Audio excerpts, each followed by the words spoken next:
Pour ne rater aucune de nos vidéos, n'oubliez pas de vous abonner et d'activer la cloche. Bonjour à toutes et à tous et bienvenue sur Le Média. Nous sommes le jeudi 5 septembre 2024 et vous nous regardez sur le canal 350 de la Freebox, sur YouTube ou sur notre site internet. Sans plus attendre, place à notre flash info du jour concocté par la rédaction du Média.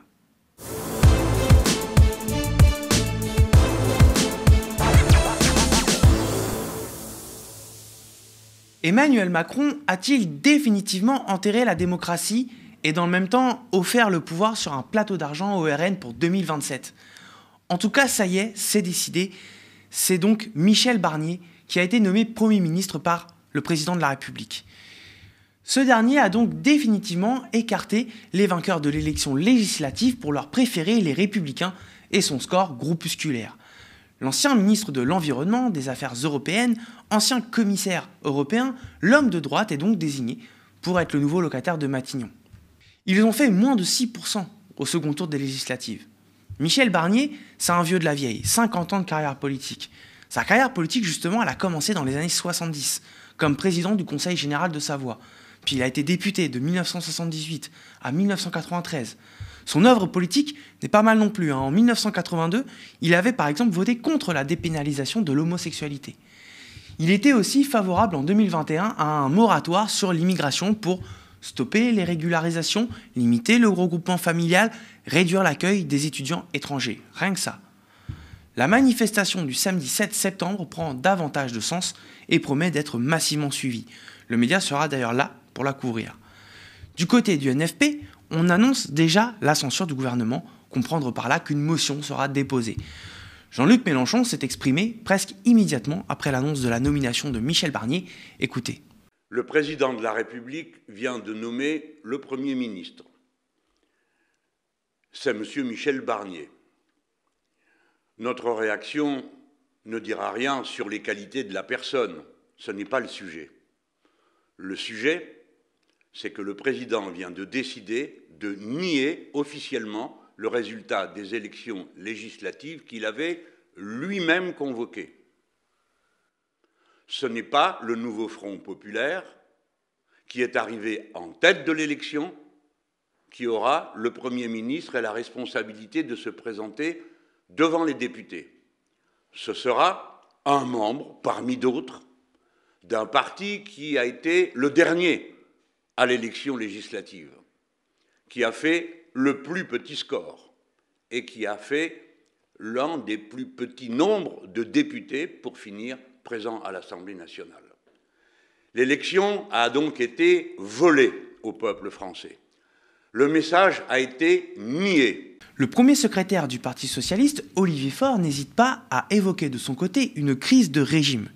Il ajoute dans un autre tweet, et à juste titre, que le fonctionnement de la République française, où le président choisit le Premier ministre, est une anomalie par rapport à ses voisins, où ce sont les coalitions arrivées en tête qui doivent former un gouvernement. Marine Tondelier appelle quant à elle les électeurs du NFP à ne pas se résigner et à soutenir Lucie Castet. 2 mois qu'Emmanuel Macron nous prend pour des ânes et foule aux pieds la démocratie en petit monarque qu'il croit être. Depuis, Emmanuel Macron nous a tenus en haleine sur la nomination du futur Premier ministre.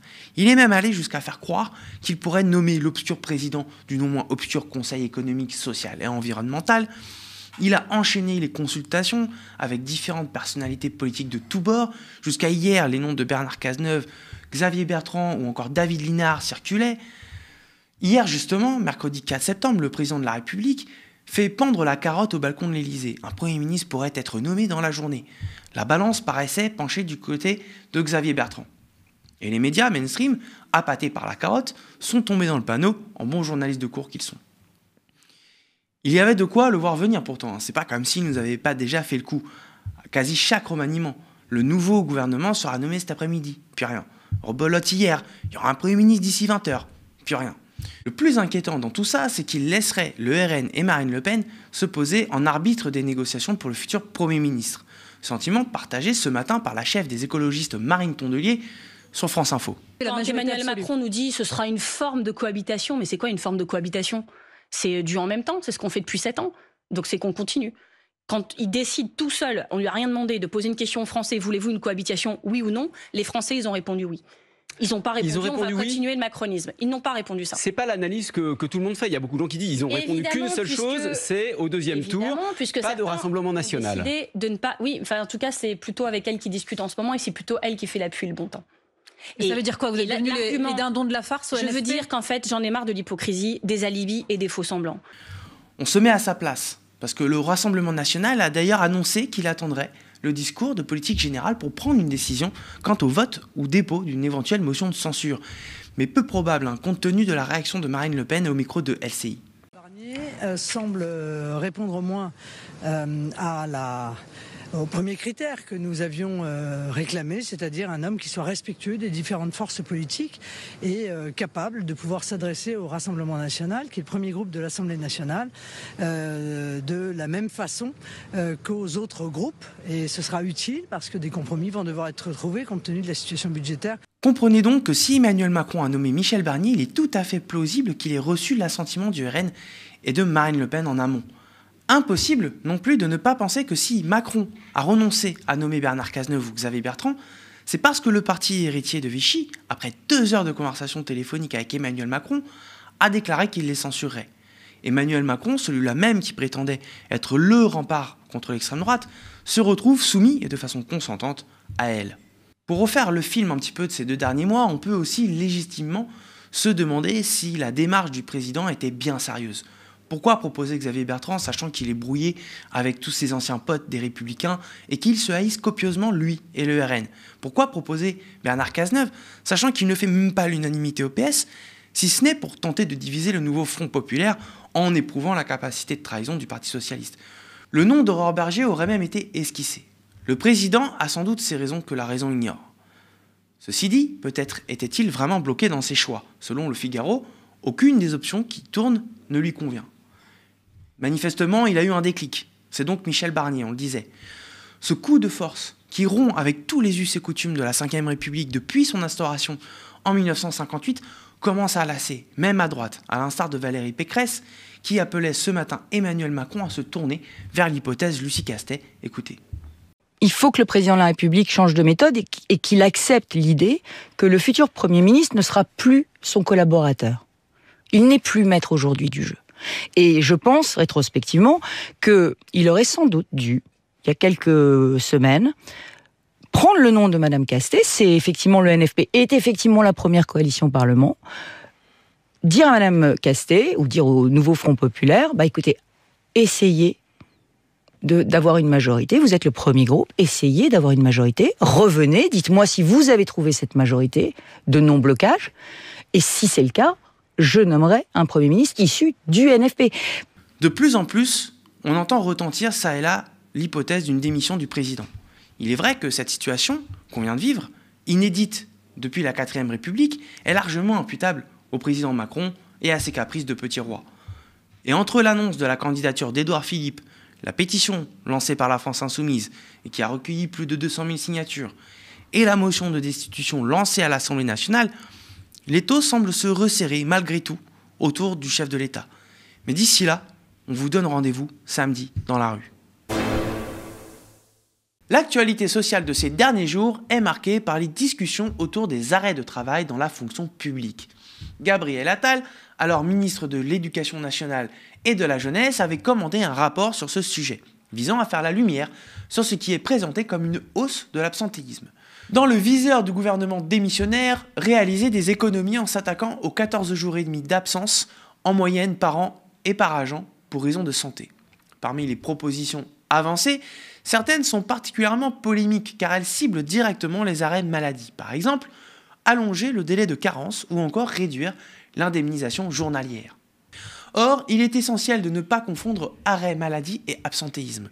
Le raccourci fait par certains entre les deux termes est non seulement malheureux, mais aussi trompeur. Un arrêt de travail, c'est avant tout un besoin médical et non un choix. Cette stigmatisation inquiète car elle s'inscrit dans une politique de répression plutôt que dans une volonté de comprendre et de traiter les causes profondes de cette hausse des arrêts de travail. Une hausse particulièrement marquée chez les 20-30 ans. Alors que l'absentéisme dans cette tranche d'âge a globalement diminué en 2023, le nombre d'arrêts de travail, lui, a explosé sur les 4 dernières années. Cette tendance est corroborée par une étude du mutualiste Willis Towers Watson qui a constaté cette hausse inquiétante dans le secteur privé. Par ailleurs, une mesure récemment adoptée vient marquer un pas en avant en matière de droits sociaux. Désormais, l'arrêt de travail en cas d'interruption médicale de grossesse sera entièrement indemnisé.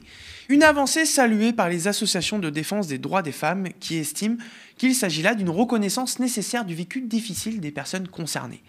Ainsi, plutôt que de pointer du doigt les agents de la fonction publique, peut-être serait-il temps d'analyser les véritables causes de ce phénomène. Pression professionnelle accrue, précarité psychologique, conditions de travail dégradées. Autant de facteurs qui méritent notre attention si l'on veut réellement répondre à la situation actuelle. C'est un lieu de culture féministe et lesbien qui est en danger à Paris. La Mutinerie, située dans le 3e arrondissement, a sonné l'alerte il y a 3 jours. Le collectif annonce, je cite, « avoir peu d'espoir d'être encore là dans 3 mois ». Ce haut lieu de culture, queer et de fête depuis 12 ans, a été placé en redressement judiciaire et fait face à une crise économique de par un modèle indépendant et moins rentable, explique le collectif. Organisation autogestionnaire, bonnes conditions de travail, entrée gratuite, prix accessible au regard du quartier et de notre loyer. La Mutinerie reverse aussi une partie de son chiffre d'affaires à des associations LGBTQIA+. Entre le coût du loyer, l'inflation et les JO qui ont finalement vidé les lieux de culture cet été, le collectif du bar lesbien ne s'avoue pas vaincu. Il faut un max de monde et un max de fêtes, écrit-il sur son compte Instagram. Et l'appel a été entendu. Mardi, 48 heures après le communiqué, les terrasses et le trottoir de la Mute, comme l'appellent ses sympathisantes et sympathisants, débordaient. Ces endroits sont devenus rares. Ce lieu de fête est aussi un lieu de lutte, avec de la prévention, des associations et de l'aide à l'heure où les centres LGBT ou plannings familiaux manquent de moyens et sont menacés par l'extrême droite. Il nous reste trop peu de bars comme celui-ci à Paris où l'on se sent en sécurité, qu'on soit une femme ou une personne trans, raconte Anne-Claire dans les colonnes de Libé. Par exemple, pendant le Covid, des distributions alimentaires étaient organisées à destination des personnes transgenres et des travailleuses et travailleurs du sexe en difficulté. Ce lieu a sauvé des vies, assure Ambre. Depuis plusieurs jours, les fortes pluies et les orages se succèdent. Et 7 départements du centre de la France sont toujours placés en vigilance orange. Parmi eux, on retrouve le Loir-et-Cher, l'Indre, la Creuse, le Cher, la Haute-Vienne, la Nièvre et l'Allier. Ces territoires continuent d'être confrontés à des précipitations intenses qui, à l'heure où nous écrivons ce flash, devraient se poursuivre tout au long de la journée. Les services de Météo France prévoient encore de violents orages cet après-midi, avec un risque important de grêle et des rafales de vent pouvant atteindre 90 km/h. Des cumuls de pluie exceptionnels sont attendus, ce qui augmente les risques de débordement des rivières et de coulées de boue. Mais ce n'est pas tout. Du côté de Marseille, les inondations ont déjà causé d'importants dégâts dans plusieurs quartiers. Des routes sont impraticables, des habitations ont été submergées et les pompiers sont intervenus à de nombreuses reprises pour venir en aide aux habitants piégés par la montée des eaux. La ville connaît un épisode pluvieux d'une intensité inhabituelle avec des inondations éclairs qui rappellent la fragilité de certaines infrastructures face à des phénomènes météorologiques extrêmes. Ces événements de plus en plus fréquents soulèvent à nouveau la question du changement climatique. Selon de nombreux experts, le réchauffement de la planète modifie les régimes de précipitation, entraînant notamment des épisodes de pluie plus violentes et plus concentrées à certains endroits et la sécheresse à d'autres. Les sols déjà saturés par les précipitations des jours précédents peinent à absorber ces quantités d'eau. Et dans certaines zones, les aménagements urbains, notamment le bétonnage ou l'artificialisation des sols, aggravent encore la situation. Les autorités appellent à la prudence, notamment lors des déplacements. Il est recommandé d'éviter les zones inondables et de ne pas s'engager sur des routes submergées. De leur côté, les services de secours restent mobilisés tandis que l'évolution de la situation est suivie de très près. Cette actualité est un rappel brutal de l'importance de se préparer à faire face à des phénomènes climatiques de plus en plus extrêmes dans un monde en proie à un dérèglement climatique en cours causé par les activités humaines passées et actuelles. Merci à vous d'avoir suivi ce flash info de l'été du média. Sur tnt.lemediatv.fr, vous êtes déjà plus de 50 000 à avoir signé notre grande pétition pour une répartition plus équitable et plus démocratique des fréquences TNT. Merci infiniment. N'hésitez pas à la partager autour de vous. Il n'y a que votre soutien qui peut permettre l'existence et la pérennité d'une chaîne d'information libre et indépendante. Chaque don, chaque abonnement compte. Je vous remercie de votre attention et de votre fidélité et je vous souhaite une excellente soirée sur le média.